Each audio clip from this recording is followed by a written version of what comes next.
Let's say you're coming to the end of your epic campaign. Your player's character's very nearly level 20 or a very actually level 20. At this point, they're one-shotting creatures that, not long ago, would have had them wishing they'd made a backup character or two. You've rinsed the monster manual for everything it's got. Almost everything. You've always had that nuclear option, and now it's time to push that button, the Tarrasque. It's super gigantic. It's got bag loads of hit points and armor. It reflects spells like Son of a Mirror.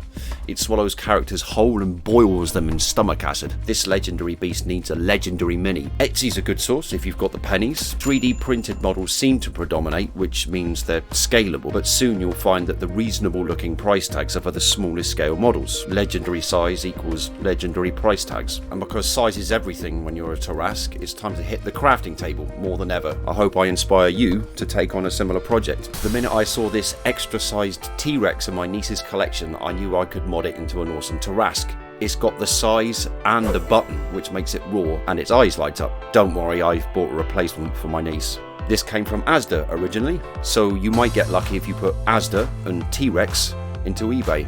Fingers crossed. What else do we need? Plain wire about 1mm in gauge. I pinched some that's specifically for gardening from my mum's greenhouse. Aluminium tin foil. Your trusty hot glue gun.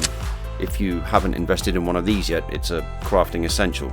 Das air drying clay, another returning and reliable favourite. No More Nails or third party equivalent.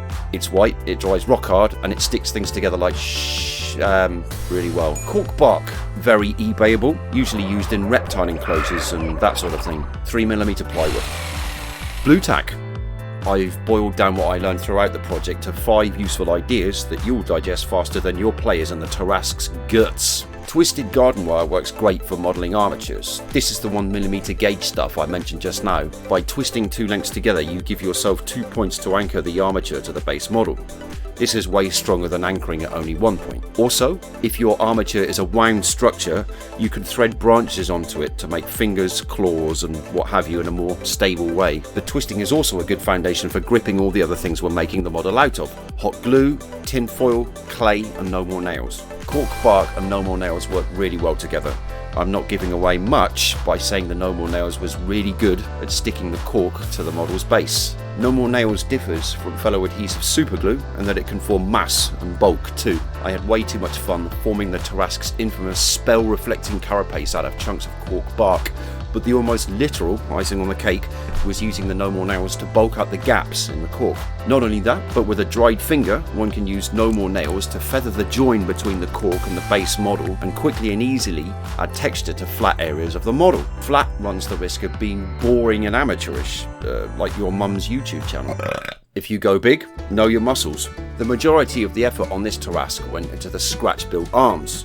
This is me trying to add deltoid, which is to say the shoulder muscles, without a reference. This is me adding biceps and triceps muscles after having looked at a reference.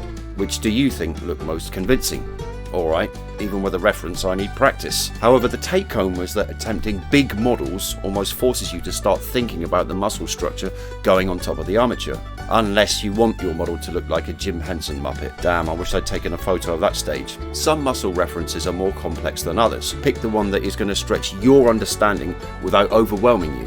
I find that thinking of muscles as a double-ended teardrop, whose 2 ends represent where they join to the skeleton, sees me good almost every time. 4 legs stable, 2 legs topple. Although I'm delighted with the end result, I would have liked the beast to stand on its own 2 feet and not need a base. However, the sheer mass of Das clay on the arms made the Tarrasque front heavy, so in this instance a base was a must. It may have been unavoidable, as there wasn't any call to bulk out the monster on the other side of the centre of gravity. Still, keeping the centre of gravity in mind when modelling is probably a good idea. It might have made the creature more believable as a living thing too. Proof of the pudding. I took the liberty of slyly recording the reaction to the Tarrasque model when it was used during a D&D session for the first time. Oh, it's a Tarrasque! Fuck!